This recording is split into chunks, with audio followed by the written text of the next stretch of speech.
ద్వితీయోపదేశకాండము 14వ అధ్యాయం. ద్వితీయోపదేశకాండం 14వ అధ్యాయం.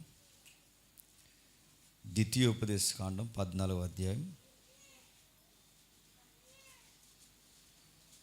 23వ వచనం నుండి.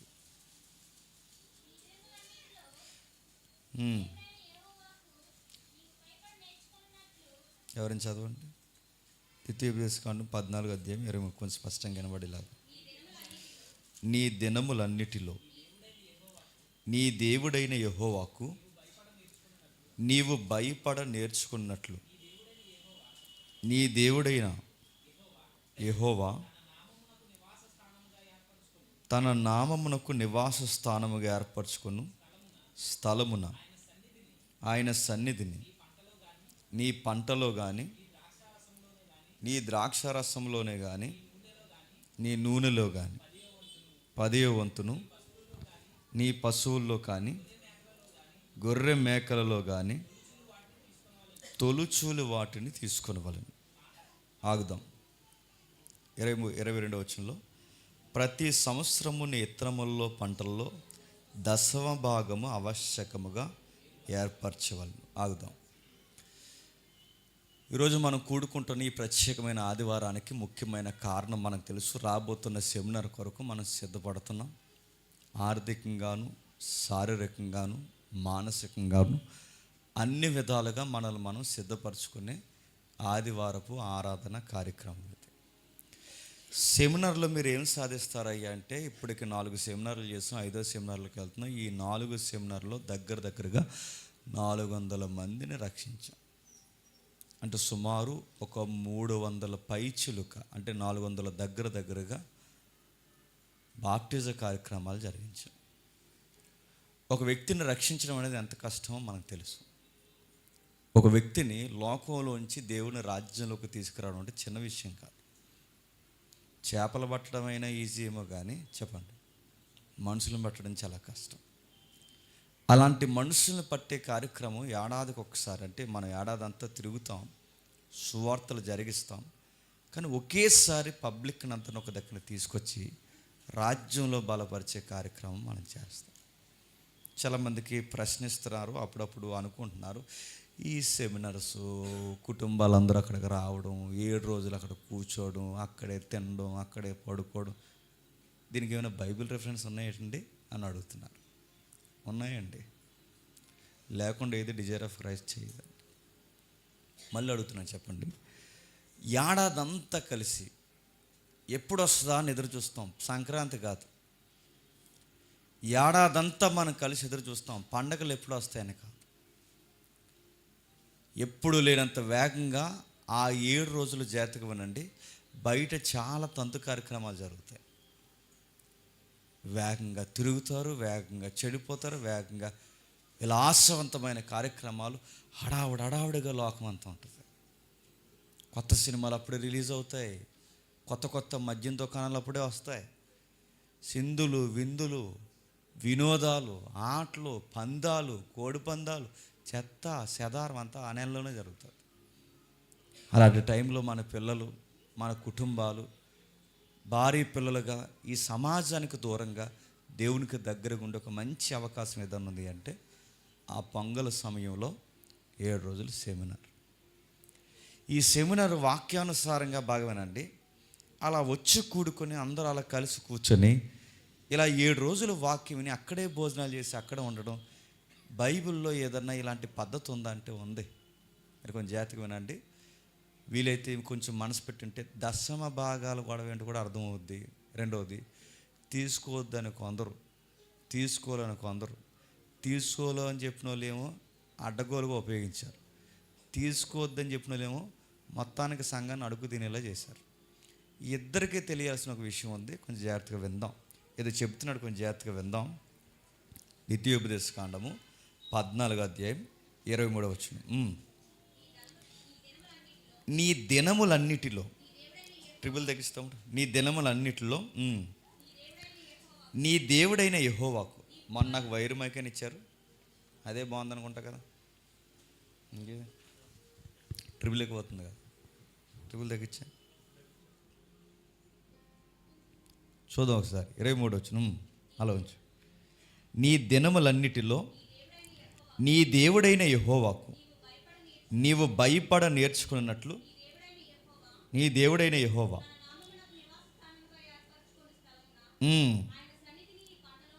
నీ పంటలో కానీ నీ ద్రాక్షరసంలో కానీ నీ నూనెలో కానీ 10వ వంతును నీ పశువుల్లో కానీ గొర్రె మేకల్లో కానీ తొలుచూలు వాటిని తినవలను. ఆగుతాం. పాత నిబంధన నుంచి క్రొత్త నిబంధన వరకు మీరు జాగ్రత్తగా చూడగలిగితే కొన్ని దేవునికి ఇచ్చే కార్యక్రమాలు ఉంటాయి. పెద్ద ప్రశ్న ఏంటంటే, దేవునికి కానుకలు ఇవ్వడం ఏంటి? మీకు ఎప్పుడన్నా అనిపించిందా? దేవుడికి డబ్బులు ఇవ్వడం ఏంటి? దేవుడికి నూనె ఇవ్వడం ఏంటి? దేవునికి పక్షులు పశువుల్ని ఇవ్వడం ఏంటి? అసలు దేవుడికి ఇవ్వడం ఏంటి? ఆది కాండ నుంచి చదువుతున్నప్పుడు ఏబేలు కయ్యేను దేవునికి ఇవ్వడానికి వచ్చారట. దేవుడికి ఇవ్వడం ఏంటి? అబ్రహామును అన్నాడట, నీ కుమారుని నాకు బలిగా అర్పించవయ్యా అంటే కుమారుణ్ణి దేవుడికి ఇవ్వడం ఏంటి? అబ్రహాం మాట్లాడుతూ ఫైట్ చేస్తూ వస్తున్నప్పుడు లోతు కార్యక్రమంలో మనకు తెలుసు, లోతును రక్షించడానికి ఆయన అటు ఇటు తిరుగుతున్నప్పుడు మెల్కీషెదెక్ అనే ఒక ప్రధాన యాజకుడు, లేదా మెల్కీషెదెక్ అనే ఒక నిరంతరమైన యాజకుడిగా పిలువబడుతున్న ఒక ఆయన వస్తే ఆయన చేత ఈయన ఇచ్చుకున్నాడట, ఈయన చేత ఆయన ఇవ్వబడ్డాడట. ఈ ఇచ్చిపుచ్చుకోవడాలేంటి? ఇలా బైబిల్లో ఆది కాండం నుంచి ప్రకటన గ్రంథం వరకు ఈ కార్యక్రమం కనబడుతుంది. ఇలా చదువుతుండగా మనందరికీ అర్థం కావాల్సిన ప్రశ్న ఏంటంటే, దేవుడు డబ్బున్నోడా డబ్బు లేనోడా? చెప్పండి. నా ప్రశ్న మీకు అర్థమవుతుంది లేదు. డెడ్ ఈజీగా చెప్తారు, ఆన్సర్ అని చెప్పి కొంచెం సౌండ్ తగ్గిస్తాం. డెడ్ ఈజీగా చెప్పొచ్చు, దేవుడు డబ్బులు ఉన్నవాడా డబ్బులు లేనివాడా? చెప్పాలి. దేవుడు డబ్బులు ఉన్నాయా లేదా? ఉన్నాయా? ఏంటది? ఏం డబ్బులు చెప్పండి. రూపీసా? దేనార్లా? చెప్పండి. డాలర్లా? దేవుడికి డబ్బులు ఉన్నాయా? మళ్ళీ ప్రశ్న, దేవుడికి డబ్బులు అవసరమా? ఇండియాలో మారుతున్న కరెన్సీ అమెరికాలో మారుతుంది. అమెరికా కరెన్సీ డైరెక్ట్ ఇండియాలో మనం మార్చలేం.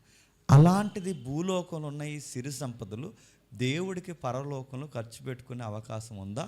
ఆయన ఖర్చు పెట్టుకుంటాడా? అక్కడ ఏమైనా దుకాణాలు ఉన్నాయా? దేవుడికి డబ్బులు ఇచ్చే ప్రోగ్రాం ఏంటి? పైగా దేవుడు వలన బాగా వినండి, బైబిల్ అలా తిరగేస్తే బైబిల్లో ఉన్న కంటెంట్ ఏంటంటే, మనం దేవుని కృప వలన బతుకుతున్నామని ఉందా లేదా? మరి దేవుని వలన మనం బతుకుతుంటే మనం దేవుడికి ఇవ్వడం ఏంటి? దేవుని కృప వలన బతుకుతున్నాం ఉన్నది, దేవుని దక్షిణ హస్తం వలన బతుకుతున్నాం ఉన్నది. ఆయన వల్ల మనం బతుకుతుంటే మనం ఎందుకు ఆయనకి ఇవ్వాలి? ఈ దేవునికి ఇచ్చే కార్యక్రమం ఏంటి? ఇది ప్రారంభం నుంచి ఎందుకు మనకు కనబడుతుంది? ఏంటి దీని సంగతి అంటే అక్కడ రాస్తున్నాడు, మీరు చూడండి. ఏ వాటిలో ఇవ్వాలట? నీ పంటలో, నీ ద్రాక్షరసంలో, నీ నూనెలో, నీ 10వ వంతును, నీ పశువుల్లో, నీ గొర్రెల్లో, నీ తొలుచూలు వాటిలో ప్రతి దాన్ని దేవునికి ఇవ్వాలి, మీరు తినాలి. ఇప్పుడు బాగా వినండి, ఎందుకు ఇవ్వాలి? నా ప్రశ్న మీకు అర్థమవుతుందో లేదో. ఎందుకు దేవునికి ఇవ్వాలి? దేవుని పరిచర్యకి, దేవుని సన్నిధికి ఎందుకు ఇవ్వాలి? ఎందుకు ఇవ్వాలంటే ఆ వచనంలో రాశాడు చూడండి. నీ దినములన్నిటిలో నీ దేవుడైన యెహోవాకు నీవు భయపడ నేర్చుకున్నట్లు నీ దేవుడికి. ఇప్పుడు చెప్పండి, ఎందుకు ఇవ్వాలంటే ఏం చెప్తున్నాడు చెప్పండి? దేవునికి భయపడడానికి ఇవ్వాలట. జాగ్రత్తగా వినండి, కొంచెంసేపు ఏం అర్థమవుతుంది, చివరికి వెళ్ళేసరికి అన్నీ అర్థమవుతాయి. మనం ఎందుకు దేవుడికి కొన్ని కానుకలు ఇవ్వాలి? దేవునికి భయపడడానికి ఇవ్వాలి. ప్రశ్న, దేవునికి భయపడుతున్నానని నాకు ఎలా తెలుస్తుంది? ఎలా తెలుస్తుంది అంటే ఆయన కొన్ని రూల్స్ పెట్టాడు. ఓ గుడారం వేశాడు, ఆ గుడారంలో తన మందస్సాన్ని పట్టించాడు. ఆ మందస్సాన్ని పెట్టించి 12 గోత్రాల వాళ్ళని యూసేపు ఉంటుంది చూసారు, యూసేపులో అలా యూసేపులో 12 గోత్రాల వారిని పెట్టాడు. ఈ 12 గోత్రాల వారిని పెట్టి మధ్యలో దేవుని పెట్టి దేవుడు అన్నాడట, ఈ సన్నిధి దగ్గరికి మీరు వస్తున్నప్పుడు మీరు పండిన పంటలో, మీ నూనెలో, ప్రతి పదార్థంలో మీరు ఏం చేస్తారంటే ఈ సన్నిధికి తెచ్చుకోండి. తెచ్చుకున్న తర్వాత మీరు ఏం చేస్తారు? ఇక్కడ కొన్ని కార్యక్రమాలు జరిగించండి. ఆ కార్యక్రమాలు జరిగించి ఏం చేయాలి? ఇక్కడ వండుకుని కుటుంబ సమేతంగా ఎన్ని రోజులు ఉంటారో అన్ని రోజులు మీరే వండుకుని తినండి. ఇప్పుడు బాగునండి, ఇది ఎందుకు పాటించాలి ప్రభు అంటే, నా మాట వినాలి గనక పాటించాలి. నీ మాట ఎందుకు వినాలి ప్రభు అంటే, నువ్వు నాకు భయపడుతున్నావో లేదో తెలియాలంటే నీకు కొన్ని కమాండ్స్ పెడుతున్నాను. ఆ కమాండ్స్లో ఒక కమాండ్ ఏంటంటే, నా సన్నిధికి మీ 12 గోత్రాల వారు రావాలి, వచ్చిన వారు కొన్ని తేవాలి, తెచ్చిన వారు కొన్ని ఇవ్వాలి, ఇచ్చిన వాటిలో మీరు కొన్ని తినాలి. అర్థమైనట్టు ఉందా? అర్థం లేదని అర్థమవుతుంది, ముందుకెళ్ళే కొలది అర్థమవుతుంది. ఇంకా ఏం చెప్తున్నాడు? ఇదే ద్వితీయోపదేశకాండం 12వ అధ్యాయం, ఇదే ద్వితీయోపదేశకాండం 12వ అధ్యాయం 5వ వచనం నుంచి,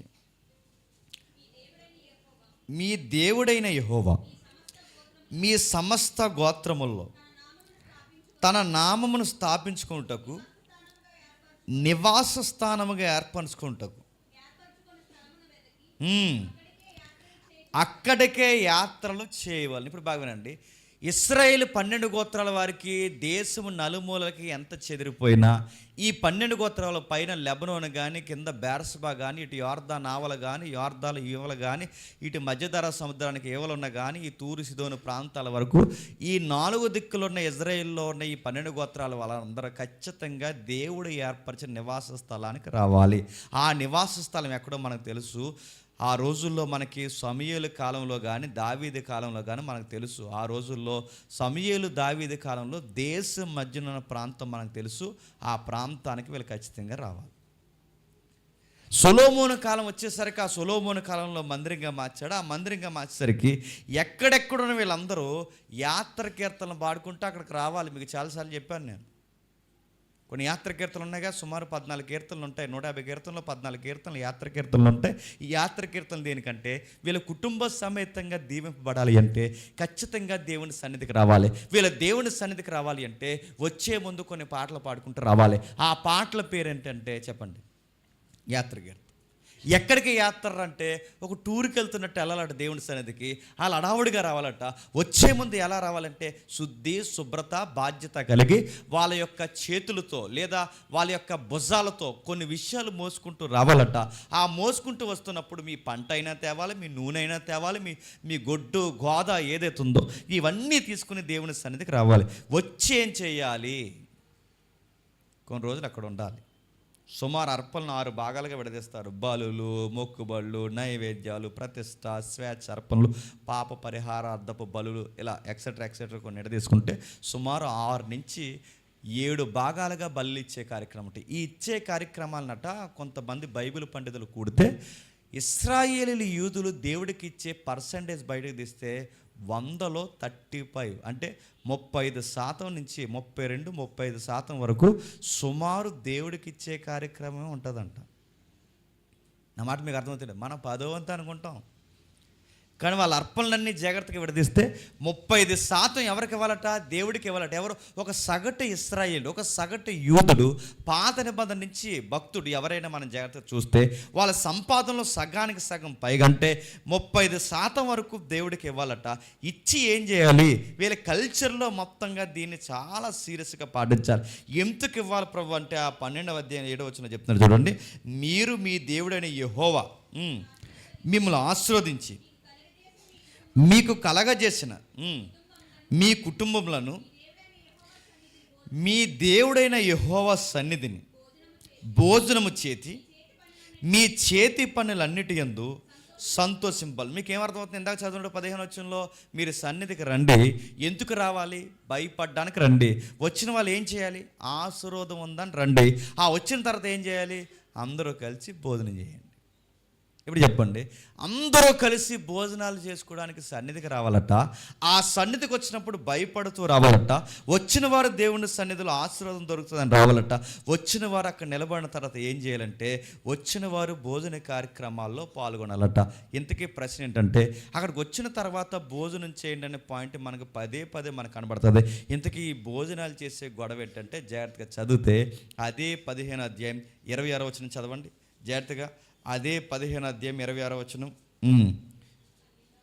క్షమించండి 12వ అధ్యాయం 26వ వచనం.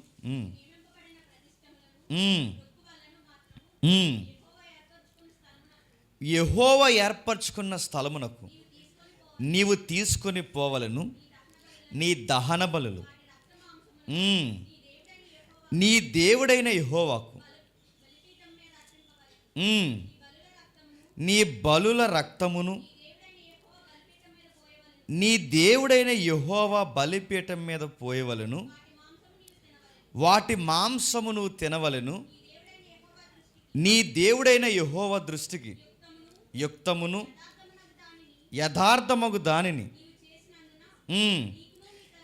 ఇంకా నీకు బాగా అర్థం కావాలంటే, ఇంకా మనకు బాగా అర్థం 14వ అధ్యాయం ఒకసారి అండి. 14వ అధ్యాయం 26 వచనం. ఎద్దులేమి కానీ, గొర్రెలేమి కానీ, ద్రాక్షరసములే కానీ,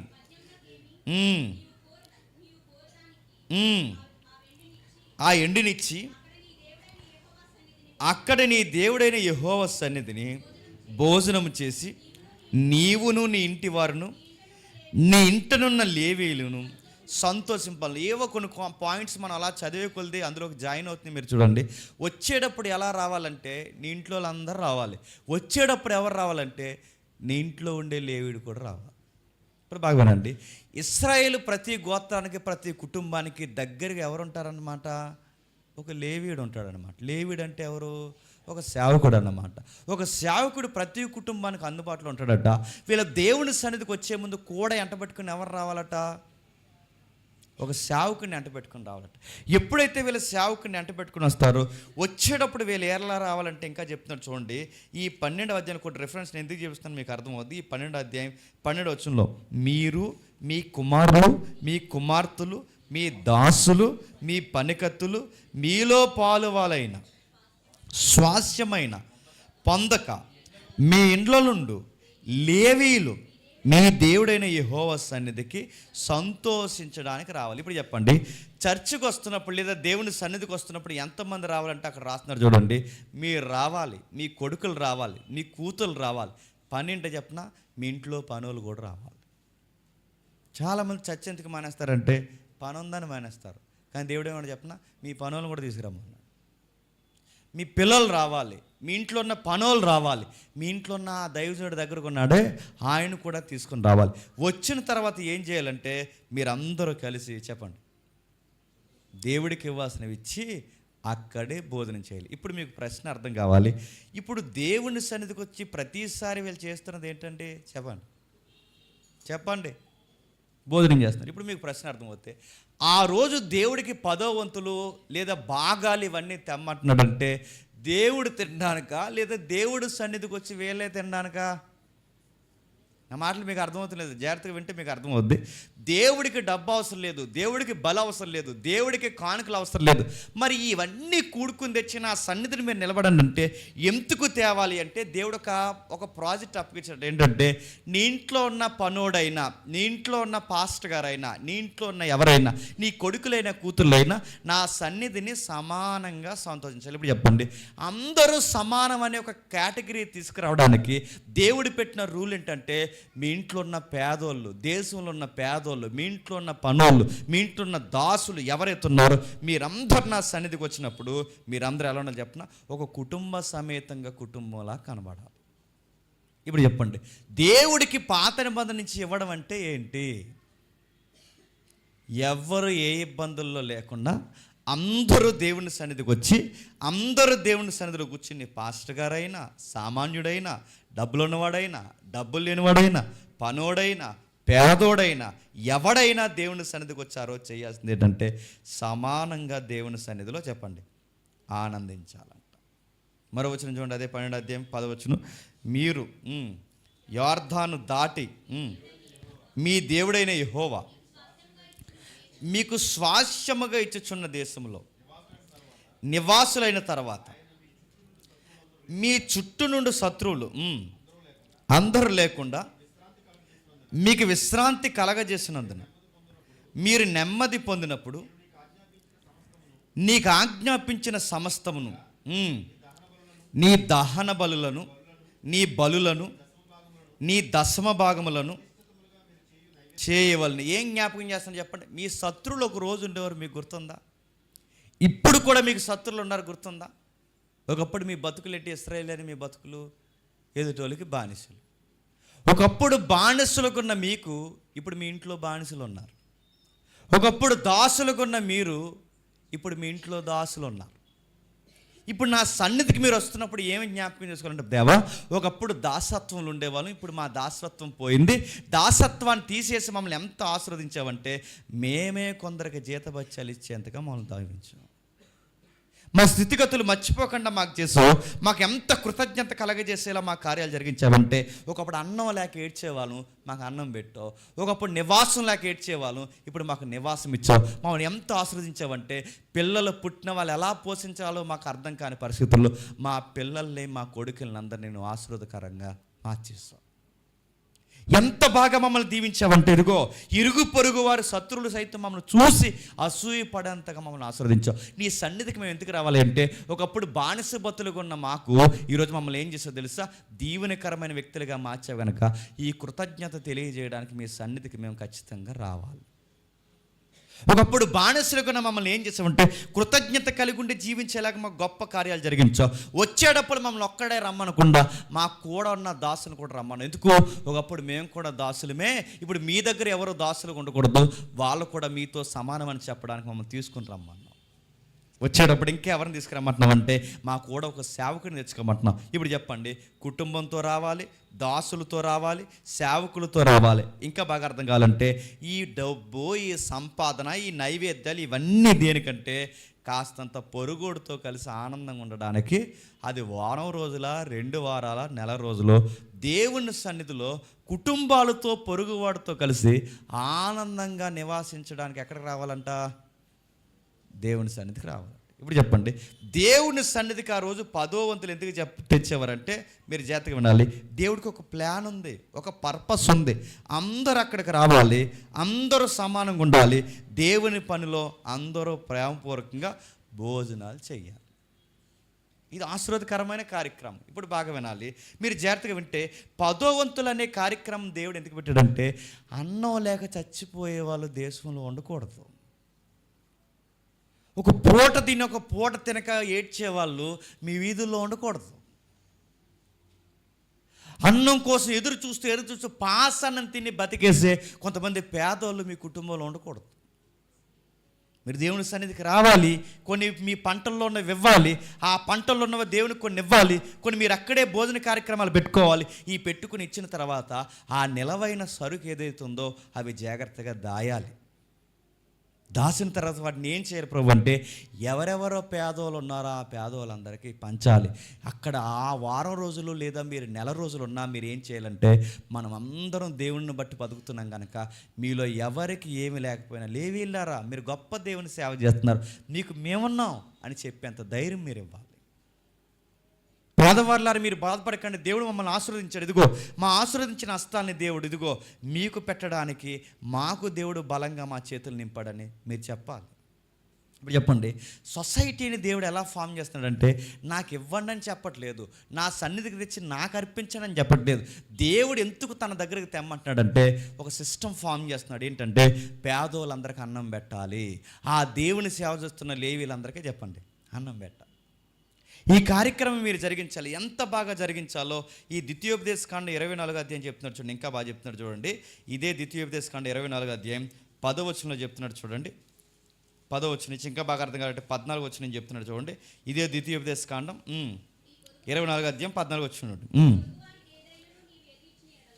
14వ వచనం నుండి, నీ సహోదరులోనేమి, నీ దేశమందలి, నీ గ్రామంలో ఉన్న పరదేశంలోనేమో కానీ దేన దరిద్రుడైన కూలివాడిని బాధింపకూడదు. ఏ నాటి కూలి ఆ నాటికి చాలును. 17వ వచనంలో, పరదేశికే కానీ తండ్రి లేని వారికే కానీ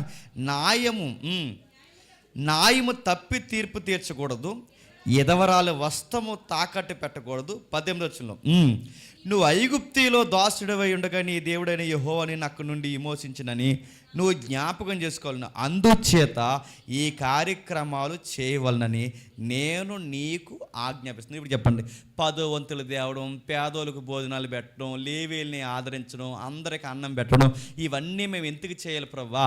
పేదోళ్ళని ఎందుకు మేము ప్రేమించాలి? విధవరాలను ఎందుకు మేము ప్రేమించాలి? కుమార్తెలను ఎందుకు ప్రేమించాలి?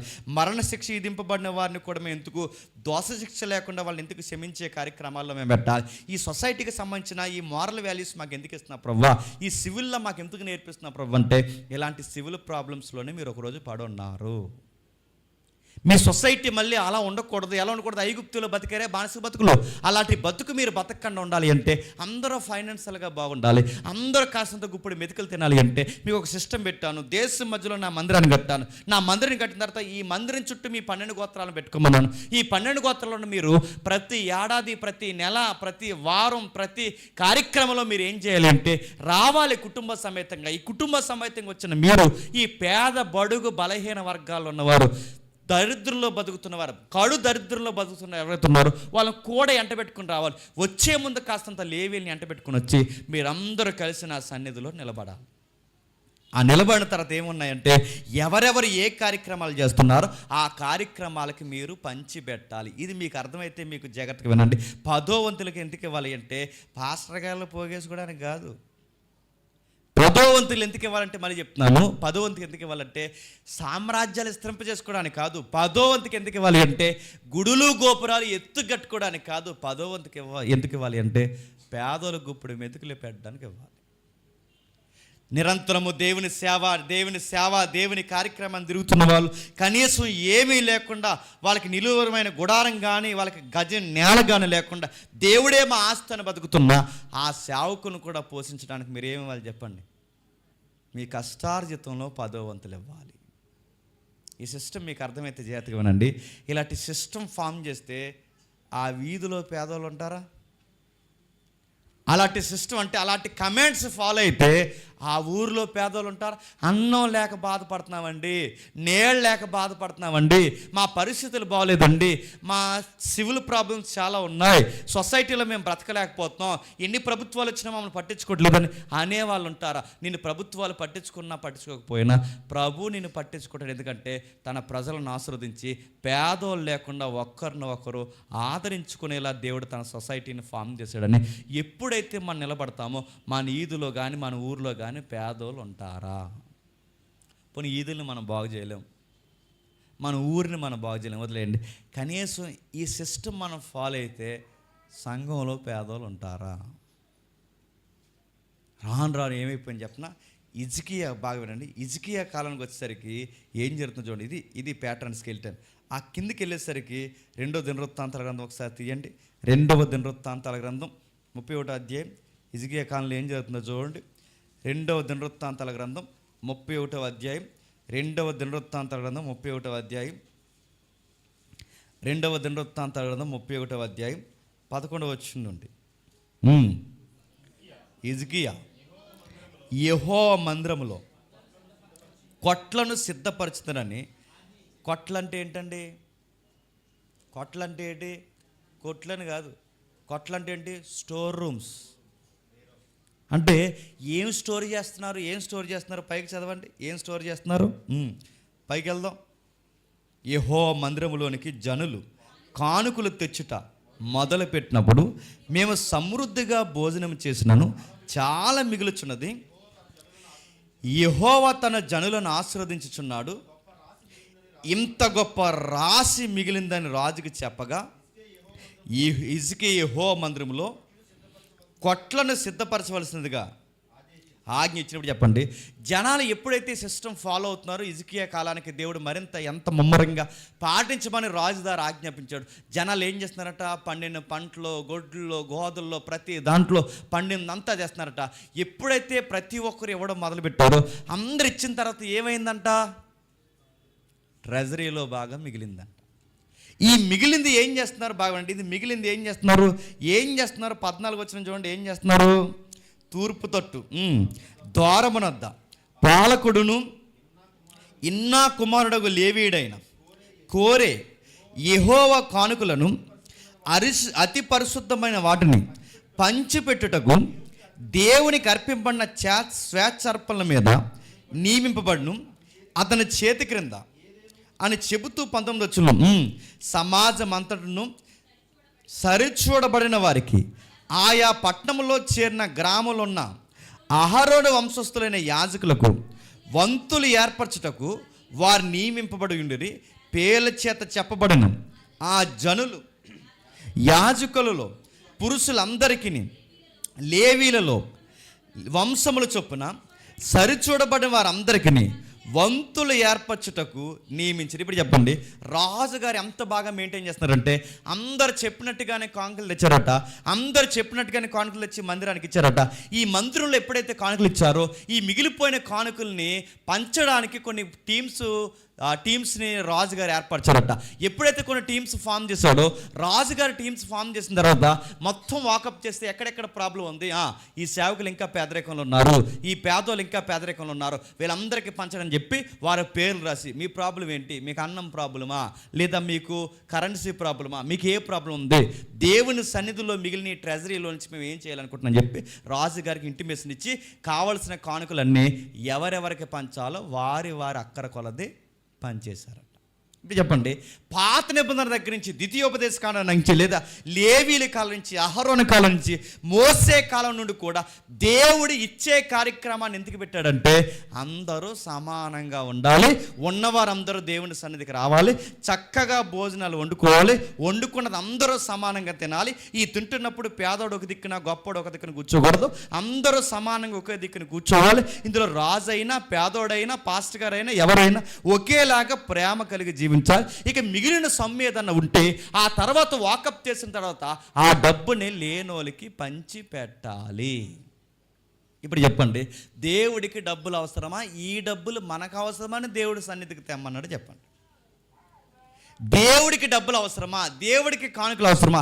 ఇప్పుడు దేవుడికి కానుక ఇచ్చిన ఎవరికి ఇస్తున్నది? పొరుగోడికి ఇవ్వడానికే. దేవుడికి బలిచ్చిన ఎవరికి ఇవ్వడానికి చెప్పండి? పొరుగోలికి పంచడానికే. మనం దేవుని పేరు మీద ఏది చేసినా ఎవరికి చేయడానికి? ప్రజలలో కార్యక్రమాలు చేయడానికే. కాస్తంత గుప్పిడి మెతుకులు బట్టి దేవుని సన్నిధిలో వాళ్ళని బలపరచడానికే మనం దేవుని కానుకలు ఇవ్వాలి. ఇలా ఇస్తే ఏమవుద్దంటే, జాగ్రత్తగా, ఇలా ఇస్తే ఏమవుద్దంటే నెహెమ్యా కాలానికి వచ్చేసరికి ఎంత ఘోరం జరుగుతుందో ఒకసారి మీరు చూడండి. 13వ అధ్యాయం 18వ వచనం. 13వ అధ్యాయం 18వ వచనం. అదే 13వ అధ్యాయం 18వ వచనం. నెహెమ్యా గ్రంథం 13వ అధ్యాయం 18వ వచనం. మీ పితరులను ఇట్లు చేసి దేవుని యొద్ద నుండి మన మీదకిని పట్నస్తుల మీదకిని. ఇప్పుడు ఏమర్థం అని చెప్పి మీకు ఇందాక చెప్పిన స్కెల్టన్, మీకు ఎక్కడి నుంచి చాలా సీరియస్గా వినండి. మీకు ఇందాక చెప్పిన స్కెల్టన్ మీకు అర్థమైతే నెహెమ్యా కాలానికి వచ్చేసరికి దేశం ఎందుకు బానిసలు అయిపోయారు అర్థమయ్యేలకు అర్థమవుద్ది. చరిత్ర మీద అవగాహన ఉన్న వాళ్ళకి అర్థమవుద్ది. ఇశ్రాయేలు దేశం, యోధా దేశం లేదా 12 గోత్రాల వారు పొరుగు దేశాలకు ఎందుకు బానిసలు అయ్యారు? దేవుడిచ్చిన ఆజ్ఞలు పాటించడం మానేశారు. దేవుడిచ్చిన ఆజ్ఞల్లో ప్రధానమైన ఆజ్ఞల్లో పాటించకుండా మానేసింది చెప్పిన దేవుని సన్నిధికి రావడం మానేశారు, కృతజ్ఞత మానేశారు, కానుకవడం మానేశారు, పేదోళ్ళని చూడడం మానేశారు, దైవజనులను చూడడం మానేశారు. మానేస్తే ఏమయ్యారు? మళ్ళీ ఐగుప్తిలో బానిసలైనట్టే చెప్పండి, బానిసలైపోయారు. ఇప్పుడు చెప్పండి, దేవుడు నియమించిన కొన్ని ఇచ్చే కార్యక్రమాలు తినంగా పాటించకపోతే అవి కుటుంబాల మీదకైనా సంఘాల మీదకైనా లేదా వ్యవస్థల మీదకైనా తర్వాత తిరిగి వచ్చేది చెప్పిన పేదరికం వస్తుంది, బానిసర్కం వస్తుంది. దేవుడికి ఇవ్వాల్సినవి, దేవుడు నియమించిన కొన్ని కార్యక్రమాలకు చేయాల్సినవి చేయకపోతే ఖచ్చితంగా బాగా అంటే చరిత్ర చెప్తుంది. దుష్టాంతాలుగా కొన్ని సంగతులు మనకు చెప్తున్నాయి. లేవీ కాండం నుంచి ద్వితీయోపదేశ కాండం వరకు, ద్వితీయోపదేశ కాండం నుంచి నెహెమ్యా కాలం వరకు ఏం జరిగిందని చరిత్ర చెబితే నెహెమ్యా కాలంకి వచ్చేసరికి నెహెమ్యా అంటున్నాడు, మన దేశం ఎందుకు బానిసలు అయిపోయారు చెప్పినా మీరు ఇవ్వడం మానేస్తారు, మీరు దేవుని సన్నిధికి ఇవ్వడం మానేస్తారు, సేవకులను చూడడం మానేశారు, అంటే లేవీలను చూడడం మానేశారు, యాజకులను చూడడం మానేశారు, పేదోడికి పెట్టడం మానేశారు, అన్యాయంగా బతుకుతున్నారు, లంచాలకు బతుకుతున్నారు. మీరు దేవుడు చేసిన కార్యక్రమాల్ని దాచుకుని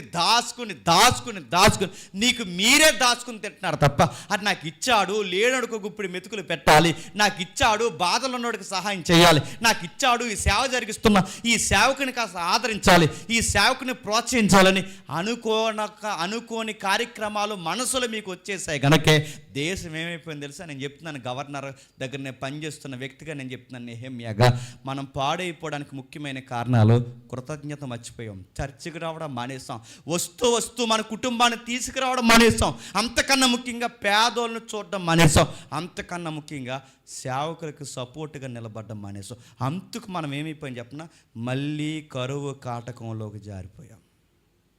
ఎవరంటున్నారు ఈ మాట? నెహెమ్యా అంటున్నాడు. మరి ఏం చేయాలట చెప్తున్నాడా? చదువు, అదే వచనం.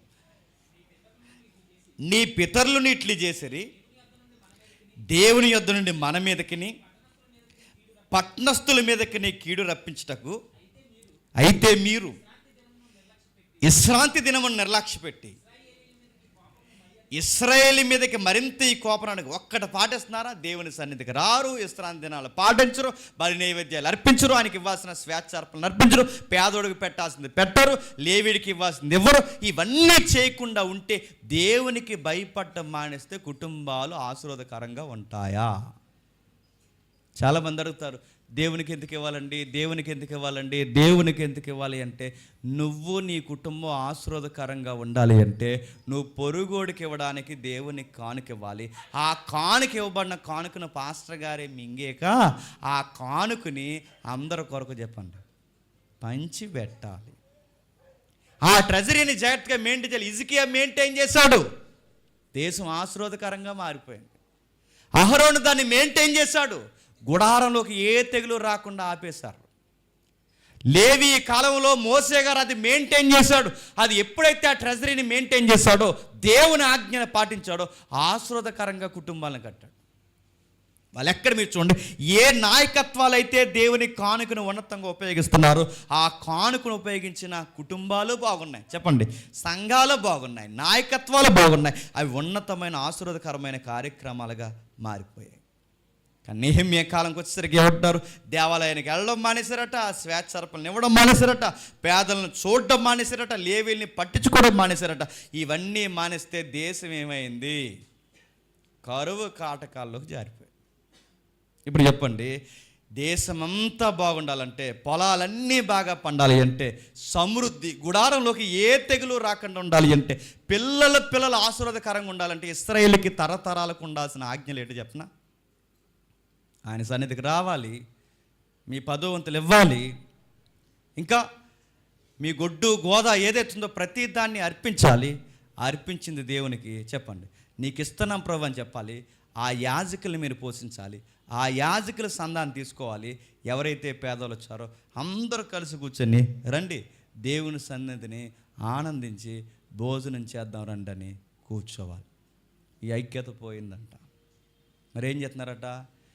ఆడి పని ఆడి చేసుకున్నారట, ఈడి పని ఈడి చేసుకున్నారట. నచ్చితే సంఘానికి వస్తారట, లేకపోతే మానేస్తారట, కలిగితే ఇస్తారట, లేకపోతే మానేస్తారట, బాధ్యతలు మానేస్తారట, పేదోడిని చూడడం మానేస్తారట, ఈడి బతుకు ఈడిదేనంట, ఈడి గొడవ ఈడిదేనట. ఇలా తిరిగితే సంఘాలు కుటుంబాలు ఏమవుతాయి? మిమ్మల్ని అడుగుతున్నాను, సంఘానికి ఎందుకు రావాలి? ఇప్పటికే నీ జీవితంలో ఎన్నో కృతజ్ఞత కార్యక్రమాలు చేస్తుంటే నీ బతుకేట ఒకరోజు నువ్వు చెక్ చేసుకో. నీ తాతల కాలంలో గుప్పుడు మెతుకులు నీకు నాకు ఉన్నాయి లేదో ఒకసారి చెక్ చేసుకో. మన అయ్యల కాలంలో మన ఫైనాన్షియల్గా ఎలా ఉన్నాం ఒకసారి చెక్ చేసుకో. ఈరోజు ఈ స్థితిగతుల్లో గుప్పుడు మెతుకులు తింటామంటే ఈ మార్పుని ఎవరు తీసుకొచ్చారో చెక్ చేసుకో.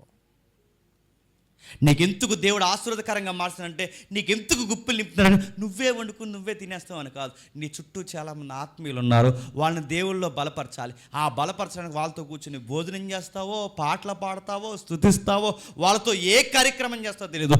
మొత్తం మీద నీ కలిగిన దాంట్లో పేదలకు పంచడానికి దేవుడి పేరు మీద నీ సంపాదనలో వాళ్ళు 35% తీశారట. నువ్వు అంత తీయొద్దు, కానీ కనీసం నువ్వు దాంట్లో కలిగింది ఎంతైనా దేవునికి ఇస్తున్నావా? నీ పర్సంటేజ్ ఎంత దేవునికి ఇచ్చేది? ఫైనాన్షియల్ మేనేజ్మెంట్ అని ఎప్పటి నుంచో ఒక సబ్జెక్ట్ చెప్పాలనుకుంటున్నాను, నడుతున్నాను. నువ్వేం చేస్తున్నావు? నీ డబ్బులు నువ్వు 100 రూపాయలు సంపాదిస్తే అందులో దేవుడు తీసేదెంత, నీ కుటుంబానికి తీసేదెంత, నువ్వు దాసేదెంత, పేదలకు ఖర్చు పెట్టేదెంత, అమాయకులకి ఇచ్చేదంత, అందులో సేవకులకి ఇచ్చేదంత ఎంత? ఈ 2025 ముగిసిపోతుంది. ఈ 2025లో నీ ఫైనాన్స్ని ఎలా మెయింటైన్ చేసావు?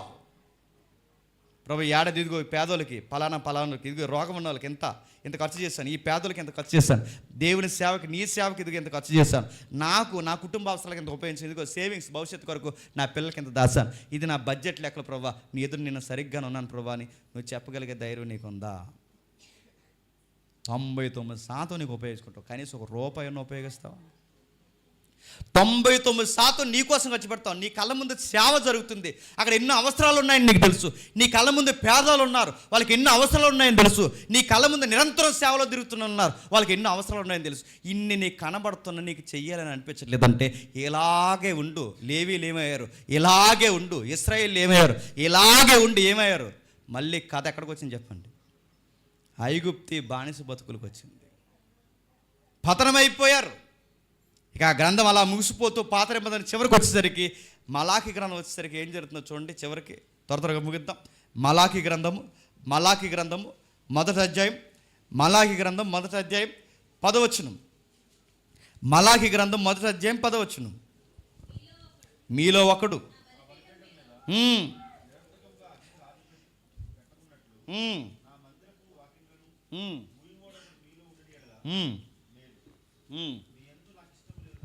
మీ యందు నాకు ఇష్టము లేదు, మీ చేత నేను నైవేద్యం అంగీకరింపనని సైన్యములకు అధిపతిగా యెహోవా సెలవిస్తున్నాడు. ఎందుకు సెలవిస్తున్నాడు? 7వ వచనం చూడండి. నా బలిపీఠ మీద అపవిత్రమైన భోజనమును మీరు అర్పించును, మీరు ఏమి చేసి నిన్ను అపవిత్రపరచుదమని మళ్ళీ తిరగేసి నన్ను అంటారు. యెహోవా భోజనపు బలను నీచుపరచినందు చేతనే కదా గుడ్డి దాన్ని తీసుకొని బలిగా అర్పించిన యెడల అది దోషము కాదా? కుంటి దానినైనను రోగము గల దానినైనను అర్పించిన యెడల అది దోషము కాదా? అట్టి వాటిని నీ అధికారికి నీకు ఇచ్చి నీ ఎడల అతను నీకు దయచూపునా నిన్ను అంగీకరించునా ఆయన సైన్యములకు అధిపతియగు యెహోవా అడుగుచున్నాడు. కిందికి దేవుడు మనకు కటాక్షము చూపునట్లు ఆయనను శాంతపరచుడి, ఆయన మిమ్మల్ని బట్టి ఎవరినైనా అంగీకరించునా సైన్యములకు అధిపతియగు యెహోవా అడుగుచున్నాడు. మీలో ఒకడు నా బలిపీఠం మీద నిరర్ధకముగా అగ్ని రాజుపెట్టినట్లు నా మందిరపు వాకిండ్లను. ఇప్పుడు చెప్పండి, వీళ్ళు రాను మలాకి కాలం వచ్చేసరికి ఏం చేస్తున్నారంట? దేవుడి దగ్గర భోజన కార్యక్రమాలు ఉన్నతంగా పెట్టుకుంటుంటే ఎలాంటివి ఇస్తున్నారంటే గుడ్డిది చెప్పండి, కుంటిది చెప్పండి, రోగం కలిగింది అంటే శ్రేష్టమైన అర్పణలు తెచ్చి దేవుని సన్నిధికి ఎవరయ్యా అంటే వీళ్ళు దేవుడికి ఇచ్చే కార్యక్రమం ఏం చేశారట?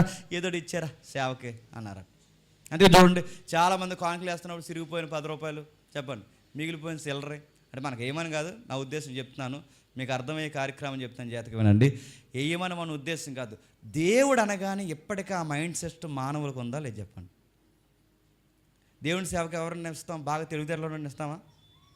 ఏమన్నా ఇస్తాం చెప్పండి? హాఫ్ నాలెడ్జ్తో ఎవరెత్తున్నాడు? దేవా ఈ నీ సేవకి చేతనం ప్రభు అంటారు. 10వ తరగతి కూడా పాస్ అవ్వరు చూసారా? ఆడ ఇంక దేనికి పాస్ అవ్వడానికి నాకు అర్థమైపోయి నీ సేవలో వాడుకో ప్రభు అంట. ఇశ్రాయేలు కూడా ఇలాంటి దొంగ రాజకీయాలు చేశారట. ఎవరితో? దేవుడితో. అంటున్నారట కుంటిది, గుడ్డిది, పనికి మాలినది, అపవిత్రమైనది, పనికి మాలిన పాసిపోయిన భోజనాలు ఇవన్నీ దేవుడికి ఇచ్చి అర్పించండి అన్నారట. నీ దేవుడికి నువ్వు ఎలాంటిది ఇస్తున్నావు అని ఆ రోజు మలాకి ద్వారా అడుగుతున్నాడు. ఎలాంటిది ఇస్తున్నావు? ఆ యాజకులు ఉన్నారు చూసారా, వాళ్ళు అన్నారట, ఇదేంటి దేవుడికి శ్రేష్టమని ఇవ్వాలిగా, ఎలాంటి ఇస్తున్నావు ఏంటి అని అడిగితే వాళ్ళు అన్నారట, మరి ఏం చేస్తాం, మరి కొంచెం చూసుచున్నట్టు పోనీయండి అంటే అప్పుడు వాళ్ళు అన్నారట, మరి కొంచెం ఖర్చు అవుద్ది అన్నారట. ఎవరు? యాజకులు. అంటే ఖర్చు అంటే ఏంటంటే లంచ్ మేమండి ఏదోలాగా కాల్చేస్తాం ఈ దోడని అన్నారంట. లేవీలు కూడా ఎలా తయారైపోయారంటే వాళ్ళు చివరికి వచ్చేసరికి ఎలా అయిపోయారు మీరు చూడండి. వాళ్ళు చివరికి వచ్చేసరికి ఎలా అయిపోయారంటే లేవీలు కూడా లంచాలకు మరిగి ఇలాంటి దొంగర్పలను ఇవ్వడం మొదలుపెట్టారట. దేవుడికి అపవిత్రమైన భోజనం అర్పించారట. లేవీలు ఎందుకు ఇలా తయారంటే మీరు చరిత్ర తర్వాత నెహెమ్యా కాలంకి వెళ్ళి మీరు చదవండి. నెహెమ్యా కాలం కానీ హిజ్కియా కాలం కానీ తర్వాత మీరు కాలాలు చదివితే మీకు అర్థమవుతుంది. ఏమర్థమవుతుంది చెప్పిన, లేవీలందరూ దేవాలయంలో కనబడరట. ఈ గవర్నర్ దగ్గర నుంచి వచ్చిన ఈ ప్రధాన యాజకులు ఎవరైతే ఉన్నారో వీళ్ళందరూ ఎత్తుకుంటారు. లేవీలందరూ ఏరి, గాయకులేరి, పరిచారకులేరి, వీళ్ళందరూ ఎక్కడికి పోయారంటే చరిత్ర చెప్తుంది, మీరు ఇంటికి వెళ్తారు చదవండి. ఎక్కడ పోయారంటే పొలంలో పని చేసుకోవడానికి పోయారట. పొలాల్లో పని చేసుకోవడానికి లేవీలు ఎందుకు పోయారు? వాళ్ళ జీతబత్యాల కోసం ఎందుకు పోయారు? వారి గుప్పుడు మెతుకుల కోసం పొలాల్లో దేవుని సేవను వదిలేసి ఎందుకు పోయారు అంటే చరిత్ర చెప్తుంది. ఎందుకు పోయారంటే ఇశ్రాయేలు 11 మంది కలిసి 11 గోత్రాలు కలిసి ఒక లేవీ గోత్రానికి ₹10 ఇవ్వలేకపోయారట. దేవుని పట్టుకుని సేవను జరిగిస్తాం అనుకున్నప్పుడు వీళ్ళకి ఎప్పుడైతే వీళ్ళకి మానసికంగా, శారీరకంగా, ఆర్థికంగా ఇబ్బందులు కలిగాయో ఇక సేవలు ఉండలేక ఎక్కడికి పోయారంట? కూలి పని చేసుకోవడానికి పోయారంట. నెహెమ్యా అడుగుతారు, వీళ్ళు అందరూ ఎక్కడికి పోయారు? పని చేసుకుంటున్నారు, కూలి పని చేసుకున్నారు. ఎందుకు పోయారంటే 12 గోత్రాలు 12 మనుషుల కింద తీసుకోండి, 11 మంది కలిసి ఒకడు పేదోడు ఉన్నాడంటే మీ 11 మంది కలిసి అడిగి సపోర్ట్ చేయండి అంటే ఈ 11 మంది సపోర్ట్ చేయకపోతాడు ఎక్కడ పోతాడండి? ఎక్కడ పోతాడు చెప్పండి? 11 మంది కలిసి ఒకరిని ఆదరించడం, 11 మంది కలిసి ఒకరిని ఆదరించడం గొప్ప సంగత, ఒక్కడ కలిసి 11 మందిని ఆదరించడం గొప్ప సంగత చెప్పండి? ఏది ఈజీగా ఉంటుంది చెప్పండి? నేను అడిగితే 11 మంది కలిసి మనిషికి ₹10 వేసుకున్నాడు, 100 అయిపోతుంది, లేదా ₹110, ₹100 దగ్గరకు వచ్చేస్తాయి వాడికి. మనిషికి ₹10 వేసుకున్నా, కానీ ఆ ₹10 కూడా ఇవ్వడానికి ఏడుస్తున్నారంటే ఏమనాలి చెప్పండి? ఒక్కడిని 11 మందిని పోషించమంటే కష్టం, కానీ ఆ ఒక్కడిని ఈ 11 మంది 11 గోత్రాలని ఒక్క లేవీని పోషించకపోతే లేవీలు ఏమైపోయారు తెలుసా? చివరికి పనికి పోయారు, పొలాలకు పోయారు, దేవుని సేవను వదిలేస్తారు. ఈ సేవలు ఉంటే ఇలాంటి ఫైనాన్స్ ప్రాబ్లమ్స్ ఉంటాయని చెప్పి మొత్తానికి దేవుని తెలిసి మా ప్రార్థనలు, మా కుటుంబాలు ఏదో దేవుని పట్టుకుని వెళ్ళడతాం, మాకు ఎందుకు వచ్చిందని ఏడిస్తే ఈ రాను లేవీలు ఎలా తయారైపోయారంటే ఈ ఆర్థిక ఇబ్బందులు చివరికి యాజకుల్ని లంచగొండ్లుగా మార్చేశారు. రాను ఇశ్రాయేల్ సొసైటీ ఎలా మారిపోయిందంటే దేవుడు అన్నాడు, ఒక సిస్టమ్ పెట్టాడు, మంచి సిస్టమ్. ఇదిగో మీకు పండిన పంటలో, మీకు పండిన పంటలో, మీ పశువుల్లో, మీకు వచ్చిన సంపదలో ప్రతిదాన్ని మీరు తీసుకురండి. పేదోడు ఎవడున్నాడో ఆ పేదోడికి ఇవ్వండి, లేవీడు ఎవడున్నాడో ఆ లేవీకి ఇవ్వండి. అందరూ కలిసి కూర్చోండి, నా సన్నిధిలో ఆనందించండి, భోజన కార్యక్రమాలు పెట్టుకోండి, ప్రేమ విందులు పెట్టుకోండి, ఆనందంగా ఉండండి. ఎవరెవరికి అక్కర్లు ఉన్నాయో మిగిలిన సొమ్ము ఏదైతే ఉంటుందో దేశమంతా వాకప్ చేయండి, గోత్రాలన్నీ వాకప్ చేయండి. ఈ పేదలు ఉన్న వాళ్ళందరికీ ఇదిగో ఈ అక్కర కొలది మీరు తీసుకుని పంచండి. ఇలా చేస్తే మీరు నిరంతరం ఆనందంగా ఉంటారు, మీ పంటలు బాగుంటాయి, మీ తెగులు రాకుండా మీ ఆరోగ్యాలు బాగుంటాయి, మీ పిల్లలు బాగుంటారు. ఇంత ఆశీర్వాదకరంగా మీరు ఉంటారు. ఇంత సిస్టమ్ దేవుడు ఫామ్ చేస్తే వీళ్ళు వదిలేసి ఏమైపోయారు చెప్పండి? నాశనం అయిపోయారు. తర్వాత అడుగుతున్నాడు దేవుడు 3వ అధ్యాయం వచ్చేసరికి, ఇదే మలాకి గ్రంథం ఏమంటున్నాడు చూడండి, 3వ అధ్యాయం మలాకి గ్రంథం 4వ వచనంలో, అప్పుడు మునపటి దినముల్లో ఉండినట్లు, పూర్వ సంవత్సరంలో ఉండినట్లు యోధావారును యెరూషలేము నివాసులను చేయ నైవేద్యములు యెహోవాకు ఇంపుగా ఉండే. ఏం చెప్తున్నారు చెప్పండి? మునుపున్నట్టు ఉండండి. మునుపు ఎలా ఉండాలి? వచ్చేటప్పుడు పేదలను కూడా పెట్టుకుని రండి. మునుపున్నట్టు ఎలా ఉండాలి? ఆ దైవజనులను కూడా పెట్టుకుని రండి. మునుపున్నట్టు ఉండండి. ఎలా ఉండాలి? అందరికీ పంచే కార్యక్రమం చేయండి. మునుపున్నట్టు ఉండండి. ఎలా ఉండాలి? మునుపు మీరు ఎలా ఉండారో అలా ఉండండి.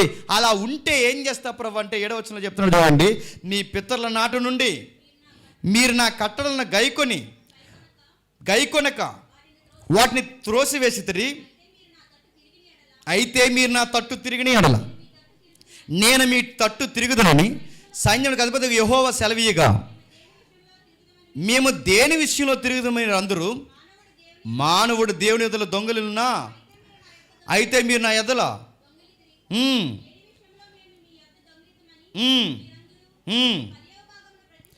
10వ భాగములు ప్రతిష్టర్పములు దేవుడికి ఇవ్వాల్సిన కానుకలు ఇవ్వలేదు కనుక దీన్ని దొంగతనం అనరా.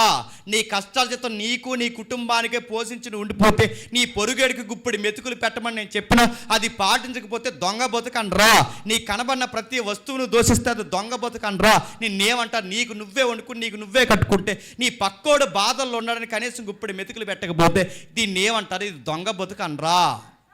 ఆ నెత్తి మీద 10, ఈ నెత్తి మీద 10 తెచ్చుకుని పోగేసుకుని దాసి నీకు నువ్వే బాగుపడిపో తినేసి నీ వెనకాల ఎంతో ఇబ్బందులు ఉన్నారని తెలిసినా, సేవలో ఎంతో అవసరం ఉందని తెలిసినా కనీసం ₹1 కూడా తీయకపోతే దీన్ని దొంగ బతుకనరా. దేవుడిచ్చిన మేలులు పాటించకపోతే దీన్ని దొంగతనం అనరా. అడుగుతున్నాడు మలాకి, మేము ఏం తప్పు చేసామంటే దేవుడికి పేద ప్రజలకి ఇవ్వకపోవడం దొంగతనం కాదా? దేవుడిచ్చింది దేవునికి ఇవ్వకుండా బిగించడం దొంగతనం కాదా? మేము ఏం తప్పు చేసాం ప్రభు అంటే ఇది తప్పు కాదా? పైపచ్చికి మీరు వచ్చి అడుగుతారు, మమ్మల్ని ఆశీర్వదించవేంటి ప్రవ్వా, మా పంటలను దీవించవేంటి ప్రవ్వా, మా పిల్లలకు ఆరోగ్యాలు ఇవ్వవేంటి ప్రవ్వా, మా పిల్లలకు ఉద్యోగాలు ఇవ్వవేంటి ప్రవ్వా, మా ఆరోగ్యాలు ఆయుష్లు పొడిగించవేంటి ప్రవ్వా అంటే దేవుడు అన్నాడు, మీకు ఎందుకు పొడిగించాలరా, మీరు ఎవరికి మేలు చేస్తారు, ఏ కార్యక్రమంలో పాల్గొంటారని మీకు ఎందుకు ఇవ్వాలరా, మీ రాకపోకల్లో మిమ్మల్ని ఎందుకు కాపాడాలి. కిందికంటాడు, మీకు ఎందుకు ఆకాశ వాకిళ్ళు ఇప్పాలి. ఎవరికి ఇప్పుతాడు ఆకాశ వాకిళ్ళు? పదవంది ఇచ్చిన వాళ్ళకి కాదు, గుర్తుపెట్టుకోండి.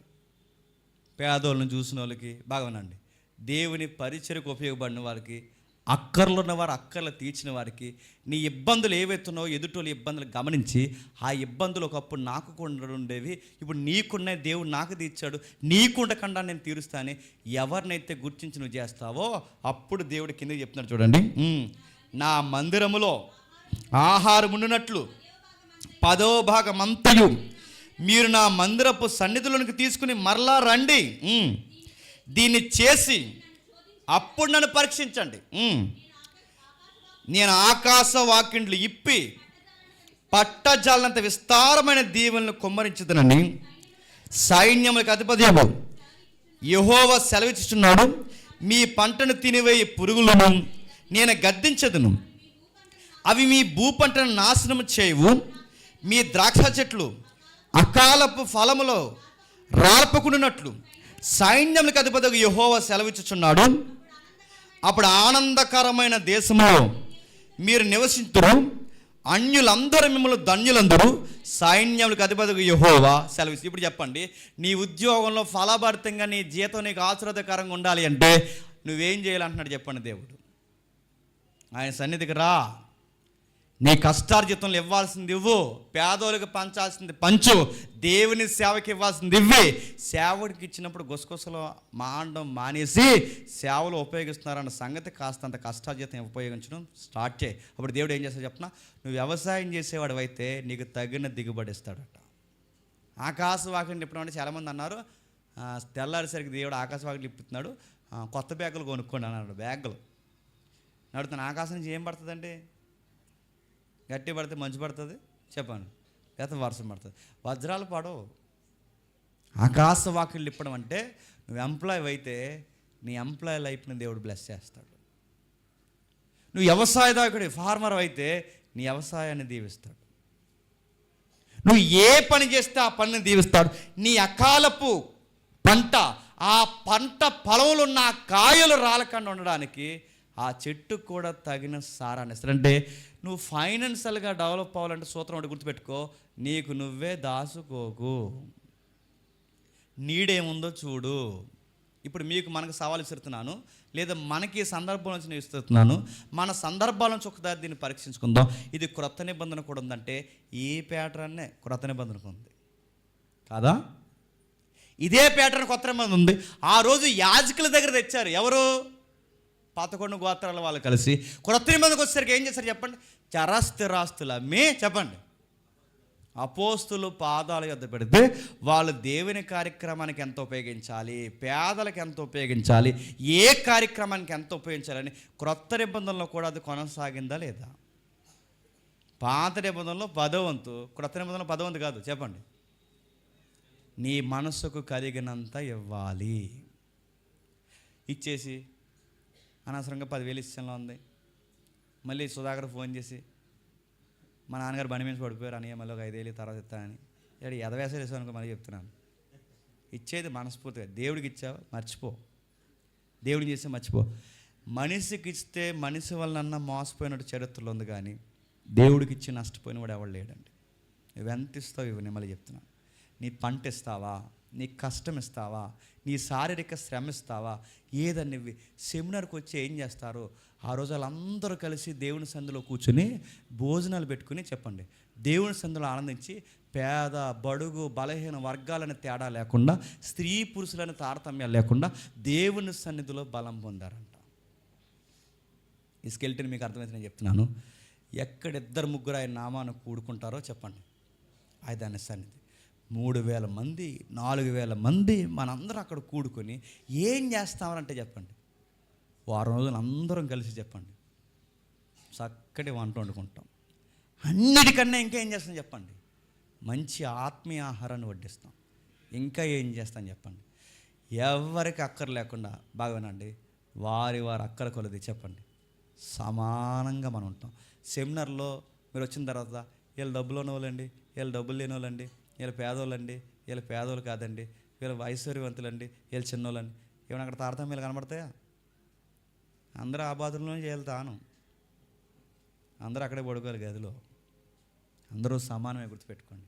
అక్కడికి వచ్చి ఏం చేస్తారంటే కలిసి కూర్చుంటారు, కలిసి పాటలు పాడతారు, కలిసి దేవుణ్ణి ఆరాధిస్తారు. అది వారమైనా 2 వారాలైనా కూర్చుంటారు. కూర్చొని ఏం చేస్తారు? ఈ కార్యక్రమం కోసం ఏం చేస్తారంటే వారి కష్టార్జితాన్ని తీసి చెప్పండి ఇస్తారు. ఇప్పుడు చెప్పండి, ఈ సిస్టమ్ దేవుడు కోరుకుంటున్నాడా లేదా? కోరుకుంటున్నాడు.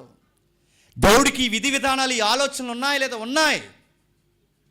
రండి, నా సన్నిధికి రండి, ఆనందించండి, కాస్త భోజనం చేసి సంతోషించండి, ఆత్మీయంగాను శారీరకంగాను బలం పొందండి, ఒకరి కష్టాలు ఒకరు పంచుకోండి. ఇలాంటి సమస్య ఉందని ఆ సన్నిధిలో పెట్టండి.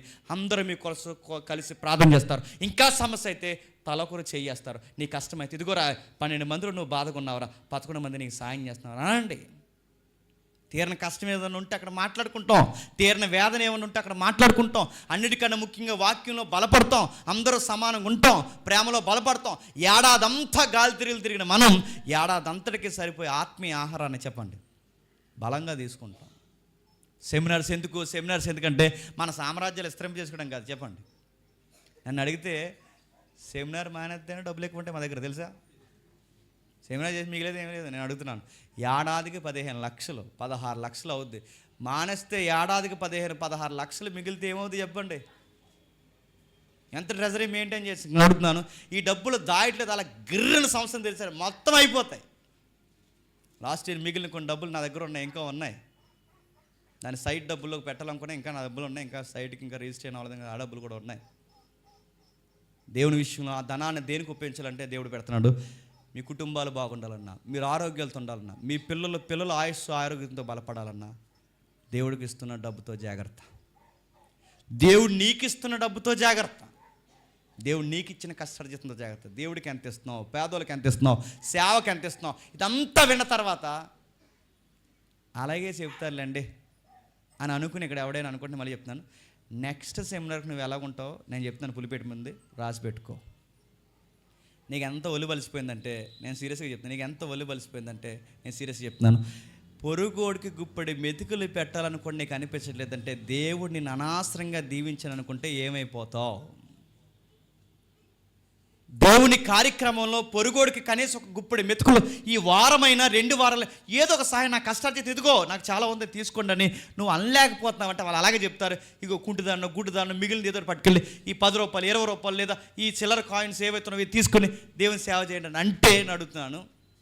మలాఖీ కాలంకి వచ్చేసరికి ఎలాగ చేస్తే దేవుడు ఏం చేసి చెప్పండి, ఆకాశ వాకిళ్ళు ఇప్పాడా చెప్పండి, మూసేశాడు చెప్పండి. పంటలు నష్టపోయారు, ఆరోగ్యంలో నష్టపోయారు, చివరికి ఆర్థికంగా నష్టపోయారు. క్రొత్త నిబంధనకు వచ్చేసరికి కూడా సంఘాలుగా డబ్బును పోగేసి పౌలుస్యులకు ఇచ్చి అపోస్తలుకి ఇచ్చి ఏం చేయమని చెప్పారు చెప్పండి? దేవుని సన్నిధికి వచ్చిన ప్రతి పేదోళ్ళకి, దేవుని సన్నిధికి వచ్చిన ప్రతి ఒక్కరికి కడుపు నిండా అన్నం పెట్టండి, కడుపు నిండా భోజనం పెట్టండి, కడుపు నిండా వాక్యం పెట్టండి, వారి అక్కర కొలదే చెప్పండి పనిచేయండి అన్నారు. ఇది కదా దేవుని పిల్లలకు ఉండాల్సిన బాధ్యత. అందుకే గెట్ టుగెదర్ సండే వర్షిప్లో మన సెమినార్కి సిద్ధపడుతున్న ఈ ఆదివారపు ఆరాధనలో సిద్ధపాటు ఆరాధనలో మిమ్మల్ని నేను కోరుకుంటున్నది ఒకటే, నీ సిద్ధపాటు ఏంటి? వెంప్లవ్ అయితే నీ ఫైనాన్స్లో దేవునికి ఇచ్చేదంతా, పేదలకు ఇచ్చేదంతా, జరగబోయే పరిచర్యకి ఇచ్చేదంతా. మేము ప్రతిసారి మిమ్మల్ని ఏమైనా డబ్బులు అడిగాని చెప్పండి, మీరు అడగమని అడిగినా మేము అడగం.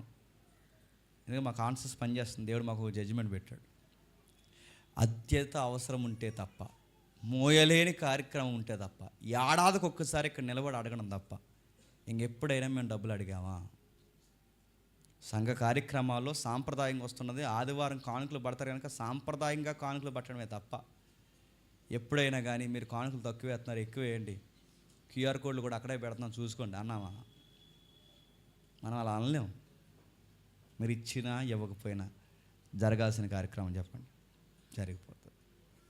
చేయాల్సిన కార్యక్రమం చేస్తారు. ఒకవేళ గుప్పులు ఎక్కడ ఇప్పకపోవచ్చు, ఎక్కడ సహకరించకపోవచ్చు, కానీ సహకరించేవారు వస్తారు.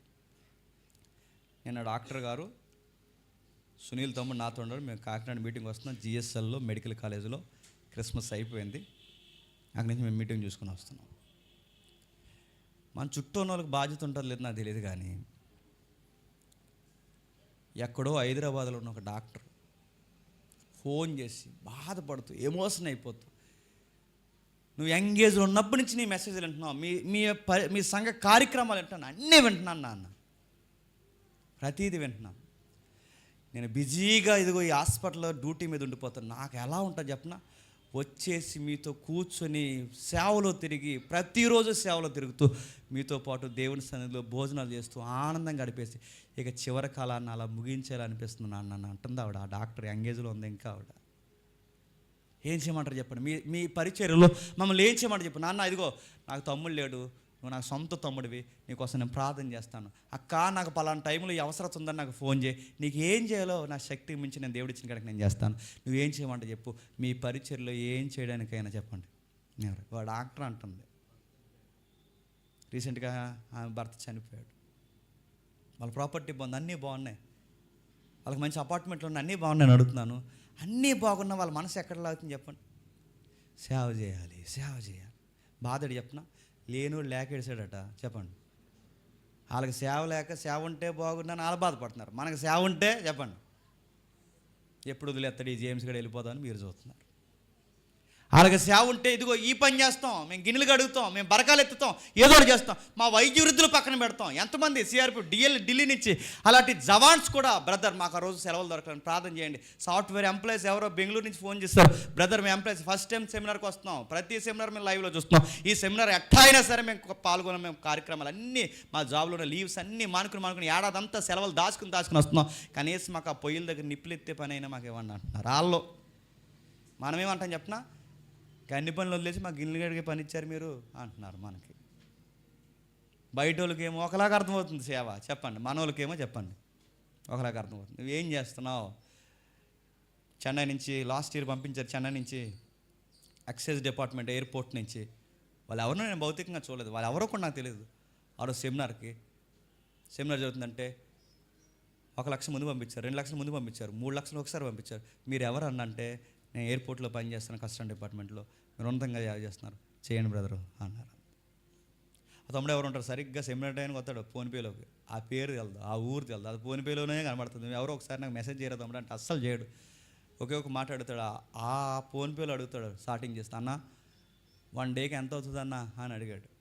ఇక లాస్ట్ ఇయర్ కూడా చెప్పాను, 1 డేకి మనకు అలా గడిచి మొత్తం అన్ని ఖర్చులు కలిపి ఎంత అవుతుందని చెప్పాం మనం. అప్పుడు 150,000 నుంచి 2 లక్షల దగ్గర వరకు వస్తుందంటే రౌండ్ ఫేర్ చేసుకుంటే ఈ 3 లక్షల మీ దగ్గర ఉంచండి. ఆ కుర్రోడు ఎవడో కూడా తెలియదు నాకు. ఇలా అటోలు చూడండి, లక్షల రూపాయలు వాళ్ళు తెచ్చేస్తున్నారంటే దేని బట్టి చెప్పండి? మనం చెబుతున్న వాక్యం మీద వాళ్ళకి నమ్మకం ఉంది, మనం చేస్తున్న పరిచర్య మీద నమ్మకం ఉంది. మీరు కిడ్నీలు ఇచ్చండి, లక్షలు ఇచ్చండి నేను చెప్పట్లేదు, కానీ మనం చేసే సెమినార్ ఉంది చూసారా, ఇలాంటి వాళ్ళు త్యాగపూరితమైన వ్యక్తులు వస్తున్నారుగా, ఇలాంటి ఎంప్లాయీస్ వస్తున్నారుగా, ఇలాంటి పెద్దోళ్ళు వస్తున్నారుగా, ఇలాంటి చదువుకున్న వాళ్ళు, మనకన్నా అందగాళ్ళు ఐశ్వర్యవంతులు అందరూ వస్తున్నారుగా, వాళ్ళందరికీ కలిసి సర్వీస్ చేద్దాం రండి అంటున్నాను. సర్వీస్ చేద్దాం రండి. వంటలు వండితే వంటల దగ్గర ఉండండి, బరకాలు పెడితే బరకాల దగ్గర ఉండండి, వాటర్ పోస్తే వాటర్ దగ్గర ఉండండి, వాళ్ళకి సర్వీస్ చేద్దాం రండి, ఇలాంటి వాళ్ళని కాపాడదాం రండి.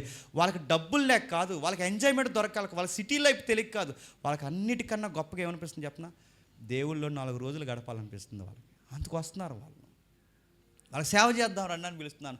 నువ్వేం చేస్తావురా, ఆ కోపమింపులు మానే, నాకు ఈ పని ఇచ్చారని సనుక్కోకు. ఏ పని ఇచ్చినా నీ సత్యవంచన లేకుండా, ఏది నీకు దేవుడు అనుగ్రహించినా దేవుని కృపచేత ఏదో ఒక పని చేయడానికి ముందుకు రా. గ్రౌండ్ క్లీన్ చేస్తున్నారా, పొలాలు కొడుతున్నారా, ఆ పొయ్యిల దగ్గర ఉంటావరా, ఆ గిన్నెలు కడుగుతావు చెయ్యి, ఆ సేవకుల దగ్గర ఏదైనా పరిచయం చేస్తావు, ఏదో ఒకటి చెయ్యి. ఈ సంవత్సరం మేము తీసుకున్న నిర్ణయం ఏంటి చెప్పిన, ఎక్కడ మెన్ పవర్ నిల్లు ఉందో ఇంక నువ్వు చేయి అనడం కాదు, చెప్పండి మేమే చేయాలని ఫిక్స్ అయిపోయాం. ఆల్రెడీ మేము చేస్తున్నాం. అక్కడ ప్రసంగం చెప్పడం, వచ్చి బాత్రూమ్లు కడిగాడు, అక్కడ ప్రసంగం చెప్పడం, ఇక్కడ వచ్చి ప్లేట్లు కడగడం. ఇంకా మేము ఎందుకంటే మేము చేసిన తర్వాతైనా కానీ సిగ్గొచ్చైనా చేస్తారని ఇంక మేమే చేయాలని కంకణం కట్టుకున్నాం. చాలామంది ఏమనుకుంటున్నారంటే, మేము లేకపోతే ఈ సంవత్సరం ఎలా చేస్తాం, మేము లేకపోతే బాగానే చేస్తాం. ఎవరున్నా ఎవరు లేకపోయినా జరగాల్సింది జరుగుతుంది, జరగదు చెప్పండి, జరుగుద్ది. దేవుడిని నేను ఒకటి బలంగా నమ్ముతానండి, ఈడి పనిలో దొంగ పని చేసి ఈడి పని దొంగ అయితే మరో పనోడిని దేవుడిస్తాడు. ఆడు పని దొంగ అయితే మరో పనోడిని దేవుడిస్తాడు. ఆయన సేవ ఎప్పుడు ఆగదు. ఎస్తేరమ్మకి దేవుడు అదే చెప్తాడు, సహాయం చేస్తే చేయి, లేకపోతే మానే. కానీ సహాయం వేరొక దిక్కు నుంచి వస్తుంది. కానీ నువ్వు గుర్తుపెట్టుకో, నువ్వు నీ కుటుంబం ఏమి చెప్పండి బాగుపడిపోరు. చెప్పలేడు మొర్దుకే. దేవుడి ప్రేరణతో దేవుని ద్వారా మొర్దుకే చెప్పండి. అడుగుతున్నాను, ఈ సెమినార్ సహాయం చేయండి, చేయకపోండి, మీరు నిలబడకపోండి. కానీ చేయాల్సిన వారు వస్తారు, నిలబడవలసిన వారు నిలబడతారు. చేయాల్సిన కార్యక్రమాలు జరిగితే ఒకవేళ ఎవరు చేయట్లేదంటే ఇది ఒక లైఫ్ లెసన్లో మేము నేర్చుకుంటాం. ఎందుకంటే నెహెమ్యా కాలంలోనే జరిగింది ఇది, మలాకీ కాలంలోనే జరిగింది ఇది, మోసే కాలంలోనే జరిగాయి నష్టాలు. మా కాలంలో జరగడం పెద్ద ఇంతేమి చెప్పండి కాదు. ప్రభువా అప్పుడు జరిగిందే చెప్పండి, ఇప్పుడు జరిగింది.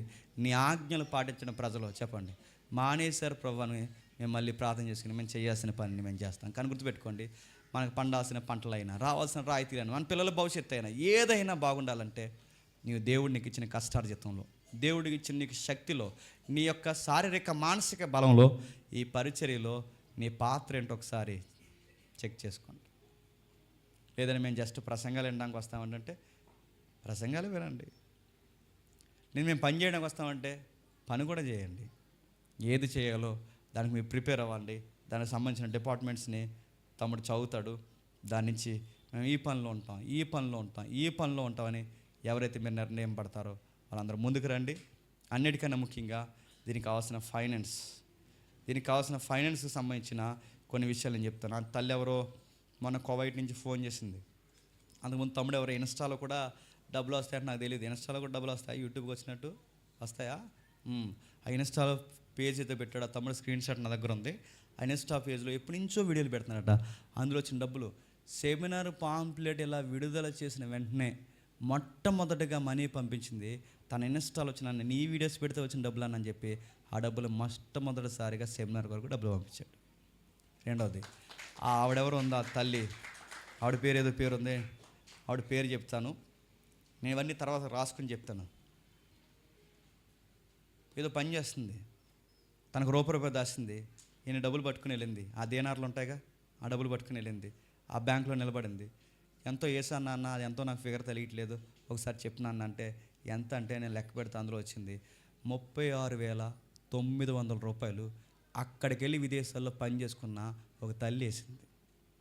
మరో విషయం చెప్పనా, ఆ 36,000 వేయడమే కాదు, 3 సంవత్సరాల నుంచి ఎదురు చూస్తుందంట ఎట్లాగైనా సరే ఈ సెమినార్కి రావాలని. ఆ 36,000 వేసింది.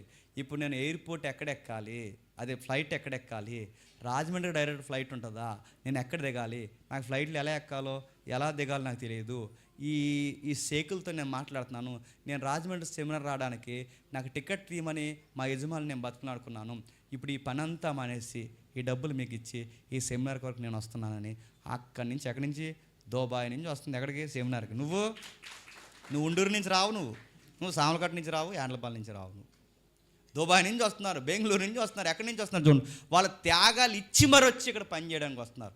ఆ తల్లులు అడుగుతున్న మాట చెప్పిన, నాన్న ఆమె ఎంత దూరం నుంచి వస్తున్నాం, ఆ వంటల దగ్గర మాకు ఏమైనా పని ఉంటే ఇవి నాన్న, ఖచ్చితంగా ఇస్తాను తల్లి రండి అని చెప్పాను. ఇలా చాలామంది తల్లులు వాళ్ళ యొక్క సహకారం అందిస్తున్నారు, తమ్ముళ్ళు సహకారం అందిస్తున్నారు. ఇది ఎందుకు ఇలా చేయాలంటే బాగా చెప్పండి, మళ్ళీ నేను చెప్తున్నాను, జాగ్రత్తగా జ్ఞాపకం చేసుకోండి, స్పష్టంగా మీరు మాట్లాడండి. దేవుడు మనకి ఇచ్చిన ఆజ్ఞలలో చెప్పండి, ఇది ఒక ఆజ్ఞ, పరిచర్యకి మన ధనాన్ని ఇవ్వాలి, పొరుగోడికి మన ధనాన్ని ఇవ్వాలి, దేవుని సేవలో తిరుగుతున్న వారికి మన పరిచర్య కొరకు ధనాన్ని ఇచ్చి ఇది వాడండి, అనేకుల్ని దేవుని రాజ్యంలో బలపరచండి. మీకు అనిపిస్తే ఒక్కొక్కరు ఇన్వెస్ట్మెంట్ చేస్తారు, మీరు చేయాల్సిన కష్టమైన లేదా మేము ఈ పని చేస్తామని శారీరక కష్టమైన మీ ఆర్థిక ఫలమైన మీ పేర్లు ఇన్వెస్ట్మెంట్ చేయండి. దానికి సంబంధించిన టీం వర్క్స్ని మేము అనౌన్స్మెంట్ చేస్తున్నాం. ఈ టీమ్స్ తర్వాత చెప్దాం. ముందు ఎవరైతే వాగ్దానాలు చేస్తున్నారో ఆ వాగ్దానాల కొరకు చెప్పండి. నా వంతు మొట్టమొదటిగా నాకు అయిపోయిన ఖర్చుల్లో నా వంతు మరలా ప్రతి ఏడాదే నేను చెప్తున్నట్టుగా నా వంతు ఈ సెమినార్కి తొలిగా నేను ఇస్తున్నది 2 లక్షల రూపాయలు నేను సంఘానికి పరిచర్కి నేను ఇస్తాను. నిజాన్ని నాకు ఇబ్బంది ఉంది, నా ఇబ్బందులు ఉన్నా, ఎందుకంటే కొన్ని విషయాల్లో నేను ఫైనాన్షియల్గా నష్టపోయిన ఈ సంవత్సరం నన్ను అందరూ దెబ్బకొట్టారు. అయినా కానీ నాకున్న ఇబ్బందులు ఏదో ఒకటి చేసి నేను 2 లక్షలు ఇవ్వాలని నేను ఫైనాన్షియల్గా మెంటల్గా ఫిక్స్ అయిపోయాను. నేను 2 లక్షలు ఇస్తున్నాను, ఇది నా వంతు. మిగిలిన వారు ఎవరైనా ఉంటే టకటక చెప్పండి, మీ పేర్లు చెప్తారు. అది ఆన్లైన్ అయినా ఆఫ్లైన్ అయినా. చెప్పకపోతే లైన్గా నిలబడతాను, చెప్పండి. ఎవరు? ఏ నెంబరు? ఆన్లైన్లో నెంబర్ చెప్తున్నానండి. మీరు ఎవరైనా ఫోన్పే చేయాలనుకుంటే, ఒక్క నిమిషం, మీరు ఎవరైనా ఆన్లైన్లో చూస్తున్నారు, ఫోన్పే చేయాలనుకుంటే మీకు మన వ్యవస్థకి లేదా మన ట్రెజరీకి మీరు లేదా మన యొక్క సొసైటీకి మీరు పంపించాలనుకుంటే సొసైటీ నెంబర్ చెప్తాను, జాగ్రత్తగా వినండి. ఎవరు వ్యక్తిగతమైన నెంబర్లు పంపకండి. కొంతమంది సెమినార్కి డబ్బులు పంపిస్తానని చెప్పి ఒక నెంబర్గా నిలబడి ఆ పంపించే కార్యక్రమం లాస్ట్ ఇయర్ చేశారు. అలాంటి పనులు ఏం చేయకండి. మీరు డైరెక్ట్గా మా నెంబర్ పంపండి. పాంప్లెట్ మీద మొట్టమొదటి నెంబర్ అది మాది ట్రెజరీ ఏదైతే ఉందో మన యొక్క సొసైటీ నెంబర్, అది ఆ నెంబర్కి పంపించండి. మిగిలిన కాంటాక్ట్ కావాలంటే మిగిలిన నెంబర్లు ఉంటే దానికి ఫోన్ చేయండి. ఆ నెంబర్ నేను చెప్తున్నాను వినండి. 7794021991 7794021991. దాన్ని సహకరించేవారు ఆ నెంబర్కి మీరు ఫోన్పే చేయొచ్చు. చెప్పమ్మా, ఎవరు చెప్తున్నా? చెప్పండి. యోహాన్ గారు. Okay, very good. ఆ కుటుంబం ప్రతి పరిచర్లో మనం పాల్గొంటారు. వాళ్ళ వరకు ఒకసారి మనం చప్పట్లు కొడదాం. యోహాన్ గారు మన సంఘానికి సుపరిచితులు. ఆ చెల్లి, ఆ తల్లి, వాళ్ళ యజమాని నాకు తెలుసు. 20,000 వాళ్ళు కష్టపడి చిన్న ఉద్యోగం చేస్తున్నారు. దేవుడు వారి రెక్కల కష్టాన్ని దేవుడు ఆశీర్వదించును గాక. రైట్. ఇంకా ఈ బేరాలాడడం నా వల్ల అవుతుంది, ఏదో చెప్పండి. ఇంకా లాస్ట్ ఇయర్ ఇచ్చిన వాళ్ళు పేర్లన్నీ ఉంటాయి అనుకుంటా, చదువుతారు. దాసించాం, అది ఓకే,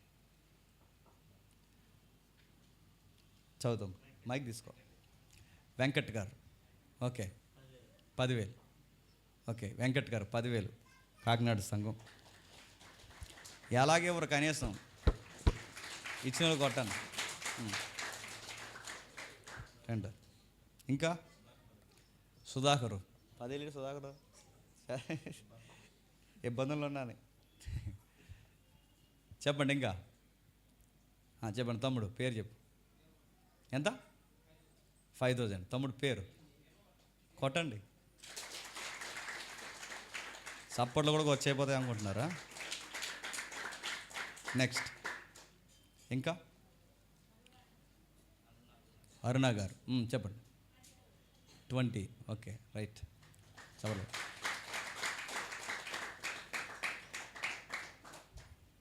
ఆన్లైన్ నెంబర్ అడుగుతున్నారు. 7794021991. ట్రెజరీ నెంబర్ ఇది. 7794021991. నా వాట్సాప్ మెసేజ్ చేస్తున్నారు, అదే కన్ఫర్మ్ నెంబర్. నెక్స్ట్. ఇంకెవరైనా చెప్పండి. ఆనంద్ గారు ఎక్కడన్నా? ఇక్కడైనా? నర్సరావుపేట, పల్నాడు నుంచి వచ్చారు, కోచింగ్ వచ్చారు. ఓకే, చెప్పండి. పేరు చెప్పండి. మొబైల్ నెంబర్ కూడా చెప్పండి. రైట్. నెక్స్ట్. ఆ పేర్లు చెప్పండి అన్న. 5,000. పేరు, మీ పేరు చెప్పండి. రాజేష్ గారు, రాజు గారు. ఈ ఊరేనా? ఓకే. దేవుని పరిచర్యలో, దేవుని యొక్క కార్యక్రమాల్లో పాల్పొములు పొందుతున్న ఈ తల్లుల్ని, తండ్రుల్ని అందరినీ దేవుడు దీవించి బలపరిచి వారి కుటుంబాన్ని ఆర్థికంగాను ఆత్మీయంగాను బలపరచును గాక. నెక్స్ట్. ఇంకా ఎవరు చెప్పు? శాంతి గారా? శాంతి, కటమూరు. ఓకే, 10,000. రైట్.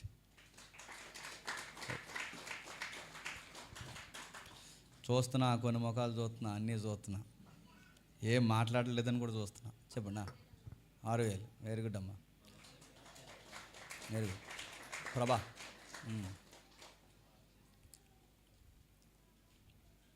నెక్స్ట్. తిమోతి గారు, అటు చెప్పారు. Okay, okay, very good. కానుక చిన్నదా పెద్దదని కాదు, మీ కష్టార్జితం దేవుడికి ఇస్తున్నారు లేదన్నదే దేవుడు చూస్తాడు. Okay, next. తమ్ముడు చెప్పు. 10,000. తమ్ముడు పేరు.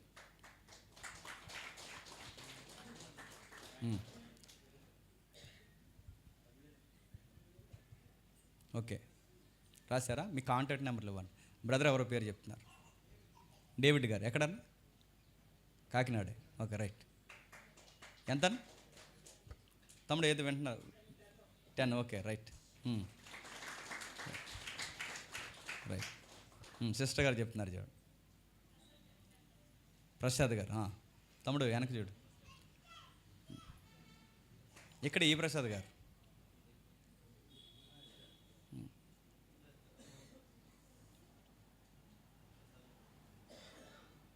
ఏల్ విఎస్ఎం కాలేజ్ ప్రసాద్ గారు.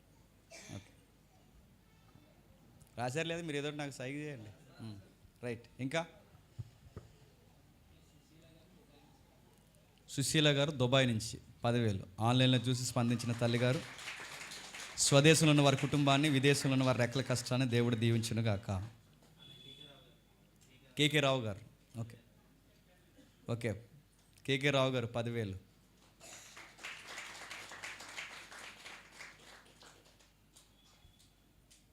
మేము రెండో సేకి తగులుకుండా ఇస్తాం, మీరు మమ్మల్ని అలా చూడకుండా అనకండి. ఇది ఎందుకు మేము చదువుతున్నామంటే కొంచెం ఎంకరేజ్మెంట్ కోసం, ఇవ్వాల్సిన గుప్పిలు ఇప్పాల్సిన వాళ్ళు కూడా ఇస్తారని, అంతే. మీ ధనమును దేవుడు పరలోకమందును భూలోకమందును అధికం చేయను గాక. నెక్స్ట్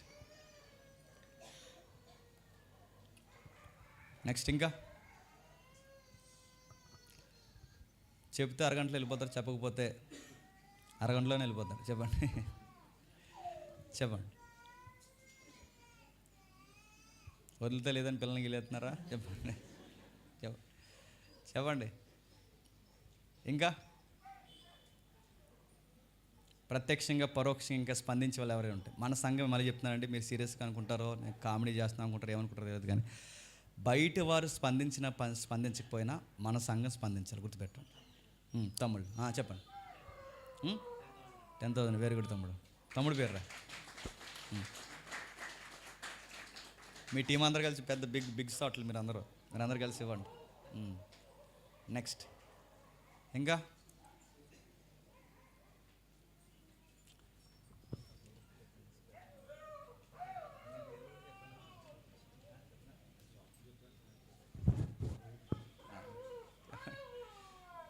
దాసు చెప్పు, పర్సనల్గా రాయించావా? చెప్పండి. వీళ్ళందరూ ఇచ్చేవాళ్ళే, మన టీం మెంబర్ ఎవరైతే ఉన్నారో అందరూ ఇస్తారు. ఇవ్వకపోతే నేనైతే ఊరుకోను కానీ ఇస్తాను. చెప్పండి చెప్పండి. ముత్యాలరావు గారు baby, Bhimavaram. Okay right. 3,000. Okay, very good అమ్మ, గాడ్ బ్లెస్ యూ. ఇంకా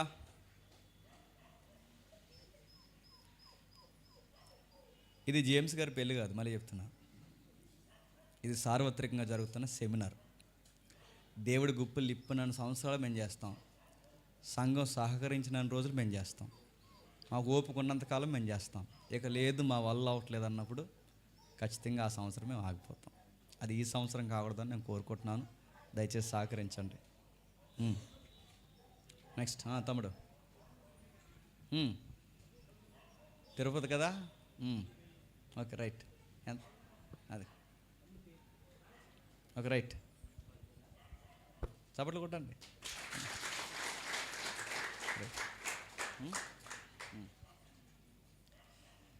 లాస్ట్ టైం